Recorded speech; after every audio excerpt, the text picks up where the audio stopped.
How's it going, everybody? It's your world champion here, and welcome back to my arc reviews, where we just look at some arcs of very popular anime going on, and we just kind of talk about them. You know, I give some perspective on some things, we give it a grade at the end, see what I like and dislike about everything, and just have a wonderful, great, grand old time talking about anime and manga. So this week we are continuing our Naruto rewatch by getting to part 2 of the Climax arc. So this is the climax of the Great Ninja War. Now they say climax because things kind of make a turn for the worse, especially near the end of this arc. So a lot of stuff happens. We have, Kakashi seeing and that Obito's still alive and them confronting each other. We have the previous 4 Hokage coming back. We have a lot of stuff going on. Let's start off with some things that I didn't like in this arc.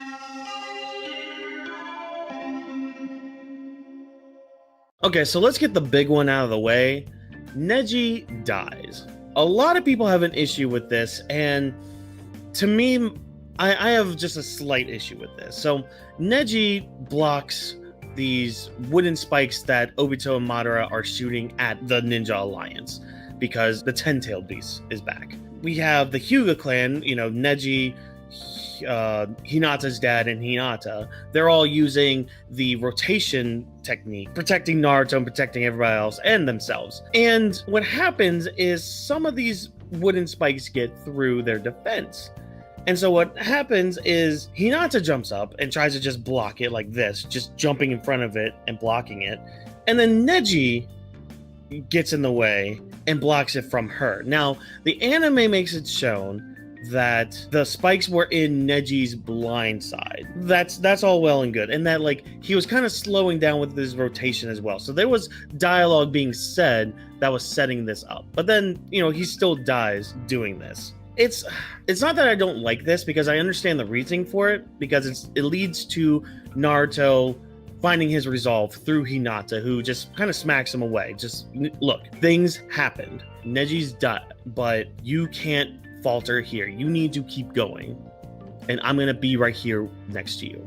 And it's just kind of a reassurance of Naruto's resolve, because you have Obito up there just challenging Naruto, saying, you told me you were going to protect everybody. You weren't going to let a single person die. Well, look at you now. Look at you now. Look around you. All these people are dead. One of your classmates now is dead. What are you going to do now, Naruto Uzumaki? And Naruto stands up, gets Nine Tails mode back, gives everyone his chakra, and yeah, he continues on. So I understand the reasoning of this, because it was Neji who was one of Naruto's biggest challenges growing up, especially in part 1. But man, why did it have to be Neji, man? It sucks. And everybody will make the comment, oh, why didn't he just use an air rotation and all that? Well, that's the thing. He's stating that he's slowing down with his rotation, so he's already lost plenty of chakra. So I don't think he was able to do a rotation in the air like that. That's why he blocked it. But I don't know, it still kind of leaves a sour taste in my mouth. I mean, yeah, I was sad by it. I don't know, it's still kind of bad to me. All right, so the next thing I just want to throw out there, I put it as the meme format because it's a fucking meme. Fuck Sakura. This part just makes me cringe so much. Sakura, who had just gotten the diamond curse technique, I forgot what the name is actually called. My apologies. Let me know down in the comments how much of a fake fan I am for not remembering a technique. So she's mastered that healing jutsu that Tsunade has, where she can, continuously heal herself and all that. She's built up enough chakra in order to do all this, and it's in that point, that diamond point now in her forehead. And because of this, Sakura gets a big boost, and that's cool and all, but then she makes this comment saying that she's caught up to Naruto and Sasuke. I hate to say it, Sakura, but no, you didn't. You didn't. Because they are almost to their god level. They are almost to the point of their power where they are almost nigh untouchable by other people.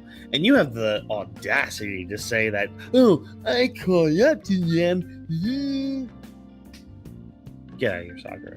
You already left a bad taste in my mouth when you told Naruto you loved him. Now, get get your bitch ass out of here. So yeah, I just this part just makes me cringe. I'm sorry. Like, call me a soccer hater all you want, but this part just makes me cringe to no end. So we end this part of the discussion with filler. Hey, look, we got some filler episodes to talk about. Isn't that great? Oh, this... I had no idea that this was the Mecha Naruto filler. But here it is. So we had 2 episodes. These 2 episodes, I did some research on it. These 2 episodes were to hype up the new game that was coming out at this time. I think it was one of the Ninja Storm games coming out. So these 2 episodes were meant to hype that up.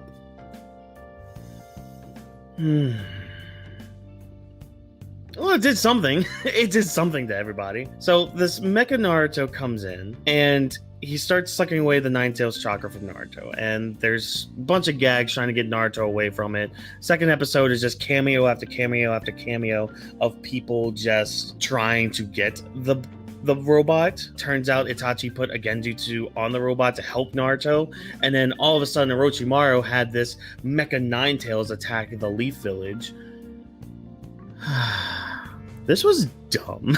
And like, it's not the fun kind of dumb, because what ends up happening, especially in that second episode, is everyone's being attacked by this Mecha Naruto, and they just kind of be defeated in dumb ways. Shikamaru gets beat down, Yamato barfs all the way to the atmosphere. Do you see how dumb this is? See how dumb? And then Orochimaru has this snake eat / regurgitate this toad that Jiraiya summoned, and the snake is lying there like a piece of poo, and it says Jiraiya loses because of poop. Poop jokes.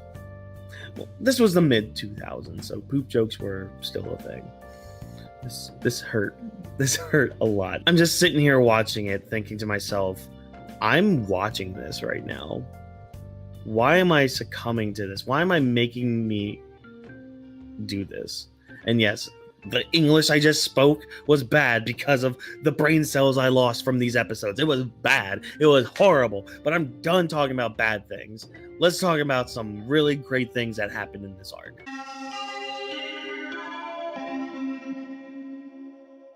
Okay, so we're going to start off with this. Kakashi versus Obito. This still holds up to this day.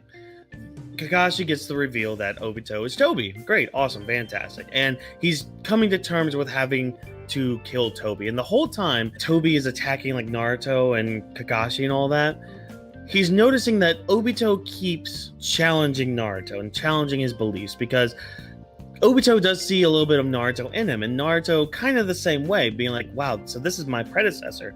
This is Kakashi's old teammate, the one that he learned about the friendship thing with. And it all kind of leads up to this moment. And Obito even mentions a few times, he's like, Kakashi, you had a couple times where you could have killed me. Like, there's this one point where Kakashi gets sucked into the Kamui world, and as Obito is phasing through an attack, Kakashi just attacks the body that's being phased through. So Kakashi had a bunch of opportunities to kill Obito, but he didn't. They're in this Kamui world talking to each other, and Obito is trying to tempt Kakashi, being like, look, you can live in this world where everything's fine. He even tells Kakashi, this isn't because of Rin. I lost Rin because this world is shit.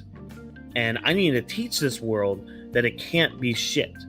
I'm going to get rid of this world that doesn't have Rin. This fake world that doesn't have Rin. Because that's not the real Rin that died. No. So Obito's in delusion of what happened with Rin, to what happened with Kakashi and the fourth Hokage and this whole world. He believes he is in this dream. That is how down bad Obito is. And when you think about it, it's kind of sad. The shock of losing Rin really sent Obito down this path. And I know there are the memes that are just all like, oh, Obito is always just thinking about this young girl that died, and he shouldn't be thinking about a young girl. He's a pedophile. Blah, blah, blah. No, because it's stuck with him so long, time is just an illusion to him. This whole world is an illusion to him. So that mentality of moving forward to create a world where Rin is part of that drives him forward, so he can return back to that time. So time doesn't mean anything. Age doesn't mean anything to Obito at this point. He just wants to get his world completed and done. And him and Kakashi have this fight, and it is done so well. The anime does this really great job of like doing this like spinning move just as they're fighting, and also as they're fighting it cuts between like them in present time and them in the past when they were like doing a simple sparring match. It gets to the point where like when Kakashi in the past was helping up Obito, present Obito just grabs past one, shoves him out of the way, and goes in for this kill, and they hit each other, and Kakashi does get the final blow on Obito, but Obito escapes. And well, we'll talk about what happens to him at the end of this video, but man, this fight and this confrontation holds up to this day. It is done so well. And just the parallels we see between the past and the present, them using the same moves, the fireball jutsu, the earth style jutsu, all of that. Like, it's so good and so well done. Highly recommend, even if you just watch this scene of them fighting, which if you're on Twitter or YouTube or anything, you've seen this scene multiple times being thrown around. So you've probably seen it, but seeing it just in context really hits harder. Next thing I want to quickly talk about is the Ten Tails resurrection. Now, we've gotten little hints in here and there about what the Ten Tails was. The Ten Tails was basically the fusion of all the tailed beasts. So this is before the tailed beasts were separated and became their own individual beings. So the Ten Tails gets revived and just runs amok through everyone. So Kakashi, Guy, Naruto, and B, they have a really rough time with this. And even when the Ninja Alliance shows up, it's a very hard time that they have. Like people are dying left and right. You know, I talked about earlier with the wooden spikes that were attacking everybody. There was the tailed beast, the multiple tailed beast bombs. You know, the one got launched all the way to where Shikamaru and Ino's dads were, and they died. And so did Ao. Ao should have died. I'm going to point that out. Like, I know we're on the positive stuff, but god damn it, Boruto, why did you have to ruin that shit? Anyways, just had to get that part out of that, because so anyways, yeah, the Ten Tails is back. It's transforming multiple times, but it's not until like the first Hokage gets there where they're able to like at least suppress it a little bit. But something happens at the end of this arc, because we keep getting alluded to the fact that either Madara or Obito need to become the Jinchuriki of the Ten Tails in order to obtain its power for the infinite Tsukuyomi. And Madara needs to be revived in order, like fully revived, not through the reanimation jutsu, through the technique that Pain used, the Rinne rebirth. So Obito needs to use that technique in order to bring Madara back. And because Madara wants to become the Ten Tails Jinchuriki in order to make all this happen. It kind of gets alluded to near the end, but we'll get to that road when we cross it. This part was awesome. And also we get a giant massive kaiju battle between the 10 tails and the 9 and 8 tails. A lot of people get so upset that, oh, it turned into giant kaiju battles. That shit was set up way long ago. Even in part 1 Naruto, we got a kaiju battle with Gamabunta versus Shukaku. We got that in the past, so of course we're going to get more of that. We keep seeing these giant summons. Of course we're going to get more kaiju battles.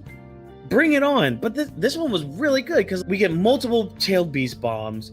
Killer B is basically being on a suicide mission every single time he launches one. I don't know, this was really good. And seeing like the big ninja alliance, even when they don't all know a jutsu, they all just they don't master it, but they all use a single earth style jutsu to at least slow down the tailed beast bomb. But that's not until the Hokages come to save the day. Which brings us to the revival of the past 4 Hokages. Okay, so I must have missed a lot of stuff with this revival because I just remember them coming back. And in my mind, I'm just like, wait, most of them, if not all of them, were sealed by the Reaper Death Seal. And I'm just thinking to myself, how is this possible? But apparently, if you go to the Uzumaki clan's hideout, they have a mask of the Reaper Death Seal. And maybe I should have put this in things I didn't like. I don't know. That just seemed a little too convenient for me, but I digress. Orochimaru puts this on, summons the Reaper, cuts its belly open, and that brings forth the souls of the previous Kage, and even Orochimaru's arms. So Orochimaru gets his arms back that were previously sealed, and he can now use like all of his jutsu. Now this is supposed to kill Orochimaru, but because Sasuke's there with the curse mark and blah blah blah, he just resurrects again, so whatever. Orochimaru can fully resurrect himself whenever he wants. Fine, whatever. But previous 4 Kage are revived, and mainly because Sasuke wants to talk with the first and the second. He wants to know what all has happened.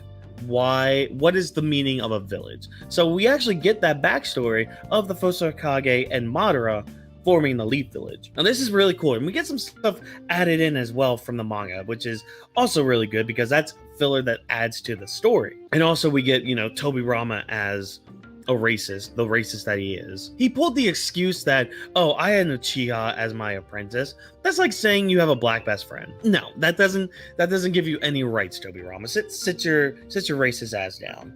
So yeah, we get the story of Hashirama and Madara, how they met, why they formed the village and all that, and basically why Madara left the village, because he felt that he wasn't getting what he wanted. Like, there was peace, but it wasn't the peace that he sought through.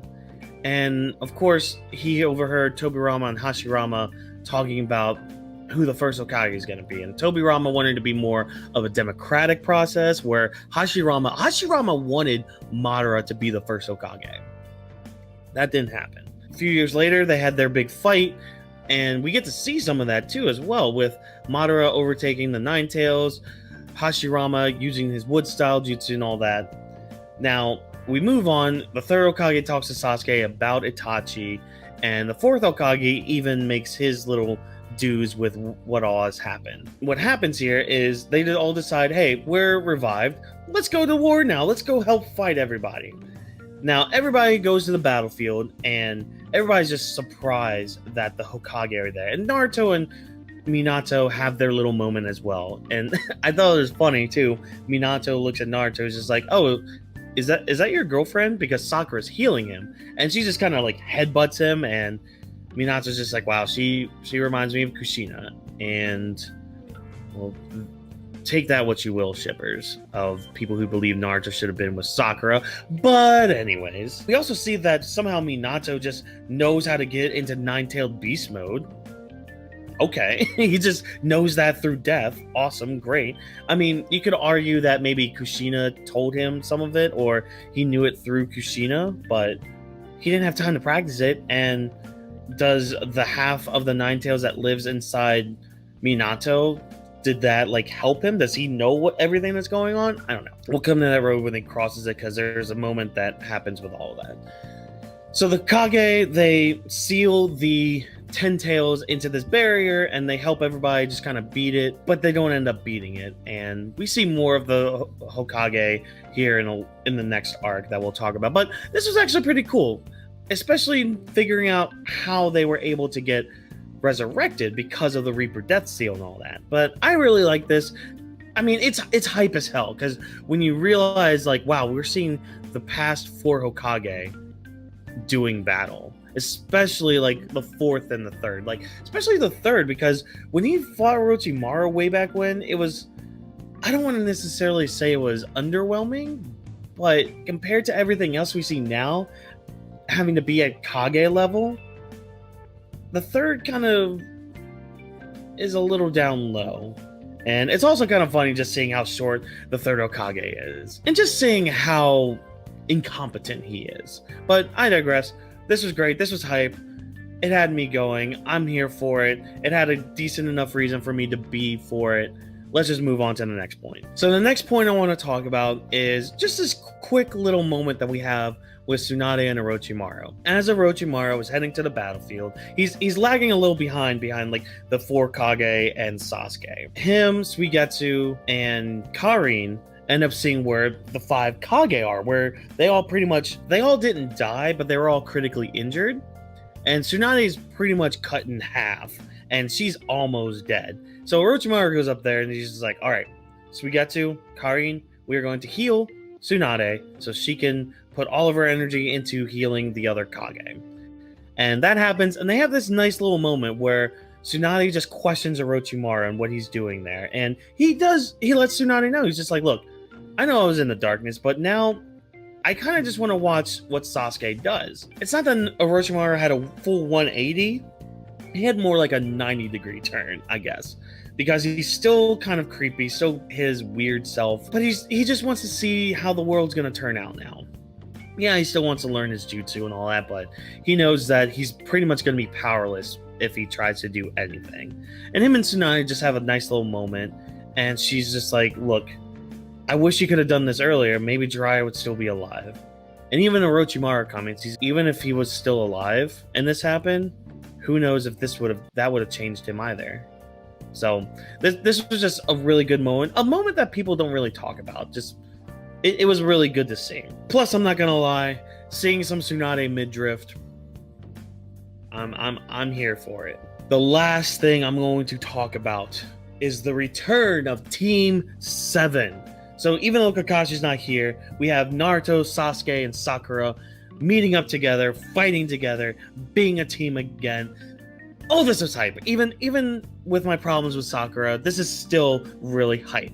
So Sasuke ends up being on the battlefield, and Naruto and Sakura are a little uneasy about it. I mean, they're optimistic because, Sasuke's back working with them. And we even see some of the other teams like Kiba's team and Shikamaru's team coming by and being like, look, the fuck you doing here, dude? You are a rogue ninja. You are an enemy. Get out of here. And then Sasuke just makes the declaration, I'm going to fight in this war.